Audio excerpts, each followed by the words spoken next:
আর এই মুহূর্তে সাংবাদিকদের মুখোমুখি প্রদেশ কংগ্রেসের সভাপতি অধীর রঞ্জন চৌধুরী। সরাসরি যাব সেদিকে। ঈর্ষা পরায়ণী এক নেত্রী, দেখো আমি দিল্লিতে এলাম, আমাকে বলতে দেওয়া হলো না, মাইক বন্ধ করে দেওয়া হলো, কখনো বলতে পারে ঘাট ঢাকা দিয়ে বার করে দিল, অনেক কিছু বলতে পারে। বলার সঙ্গে তিনি নিজেকে সেভাবে উপস্থাপনাও করতে পারে, এটা তার নিশ্চয়ই ক্রেডিটের মধ্যে পড়ে, অনেক তার ক্রেডিট আছে এই লাইনে। একটা অন্য কোশ্চেন আছে, মুর্শিদাবাদ জেলা থেকে একজন বিজেপির বিধায়ক বলছেন সেখানে কেন্দ্রীয় শাসিত অঞ্চল করা হোক জেলাকে, মালদাকে মিলিয়ে। নিশিকান্ত দুবে পার্লামেন্টে এটা বলেছেন, সেটাকে তিনি সমর্থন জানিয়েছেন। দেখুন, কে কোথায় ব্যক্তিগত কি বলছে আমি জানি না। আপনি সেই জেলায় মানুষ না, কে কোথায় ব্যক্তিগতভাবে কি বলছে আমার জানা নাই। এই সমস্ত অবান্তর দাবিকে সমর্থন করতে পারে না। কে কোন ব্যক্তিগতভাবে পার্লামেন্টে কি বললো, কে কোন ব্যক্তিগতভাবে বাজারে কি বললো, তার জন্য আমাদেরকে সমর্থন করতে হবে, হ্যাঁ বলতে হবে, এটা কোনো কথা না। মুর্শিদাবাদ জেলায় হ্যাঁ সংখ্যা লঘু মানুষ বলতে যা বোঝায়, অর্থাৎ মুসলমান কমিউনিটি বলতে যা বোঝায়, সেটা মুর্শিদাবাদ জেলায় তার সংখ্যাধিক্য, অর্থাৎ তার সংখ্যা আজ থেকে নয়, স্বাধীনতার আগে থেকে বরাবর সেখানে বিরাজ আছে। মুর্শিদাবাদ তাই স্বাধীনতার পর দুদিন পরে সেখানে স্বাধীন হয়েছে, কারণ মুর্শিদাবাদ পাকিস্তানে চলে যাওয়ার ব্যবস্থা হয়েছিল। তো সেখানে মুসলিম জনগোষ্ঠী আজকে নয়, সারা জীবন ধরে সেখানে বেশি, নতুন করে এটা আবিষ্কারের কিছু নেই। মালদাতে মুসলিম জনগোষ্ঠী এইরকমই, আজকে নতুন কিছু আবিষ্কার না এগুলো। অতএব এই সমস্ত অবান্তর কথা কে বলছে যাই না, কেন বলছে যাই না, এগুলোকে সমর্থন করা কোনো প্রশ্ন ওঠে বলে আমি মনে করি না। বিজেপি নেতারা কেন দাবি করছেন উত্তরবঙ্গে কেউ বলছে আলাদা? না, উত্তরবঙ্গের ব্যাপারটা আমার যেটা মনে হচ্ছে, উত্তরবঙ্গে যেটা বলতে চেয়েছে ওখানকার মন্ত্রী, তার যেটা ইমপ্লিকেশন একটু আলাদা।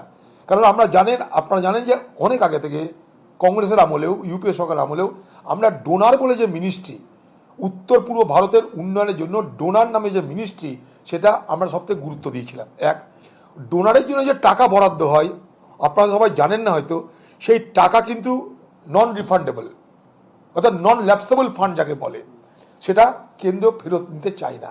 দুই, সেই ডোনারকে অনেক বেশি আলাদা করে বাজেট দেওয়া হয়, যেটা রাজ্যকে আলাদা রেখে, রাজ্যের বাজেট আলাদা, ডোনারের বাজেট আলাদা। ওটা একটা মিনিস্ট্রি। কেন? তার ফোকাসটা হচ্ছে উত্তর পূর্ব ভারতকে উন্নত করা, উত্তর ভারতের পরিকাঠামো, উত্তর ভারতের রুটি সব কিছুকে উন্নত করা। সেই লক্ষ্যে ডোনার মন্ত্রিত্ব তৈরি হয়েছিল, এবং এই ডোনার তৈরি হওয়ার পিছনে সকলের মতামত নিয়ে তৈরি হয়েছিল।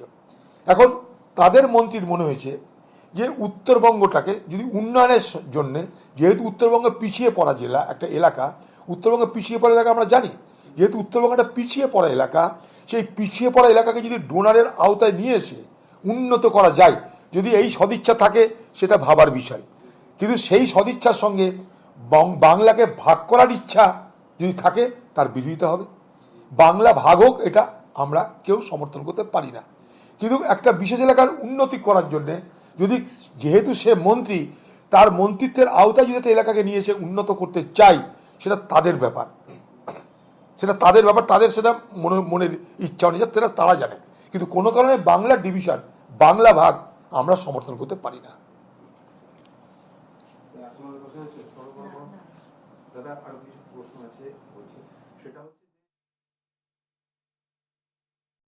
পশ্চিমবঙ্গের জমির যে মাফিয়া, ল্যান্ড যে মাফিয়া, জমি নিয়ে যা চলছে, সেটা আমি মনে করি যা কিছু দুর্নীতি আমাদের চোখের সামনে আসছে, যেমন কয়লা বলুন, পাথর বলুন, গরু পাচার বলুন, তার থেকে কয়েকশো গুণ বেশি হবে।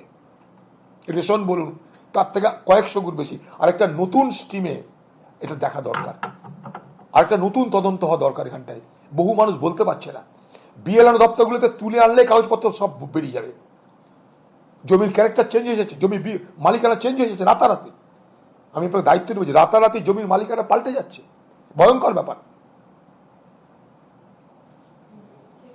सर हिंदी में एक बार बोल दीजिए, एक लेटर जो आपने लिखा है, क्या प्रेसिडेंट को कहा है सर? दादा, आपने जो आज राष्ट्रपति को चिट्ठी लिखी है, पश्चिम बंगाल में लॉ एंड ऑर्डर की परिस्थिति इतनी खराब है कि आपने राष्ट्रपति का हस्तक्षेप मांगा है, क्यों? इसलिए बंगाल में हमें जिस तरह की अराजक स्थिति की सामना करना पड़ रहे हैं, चाहे चुनाव हो या चुनाव ना हो।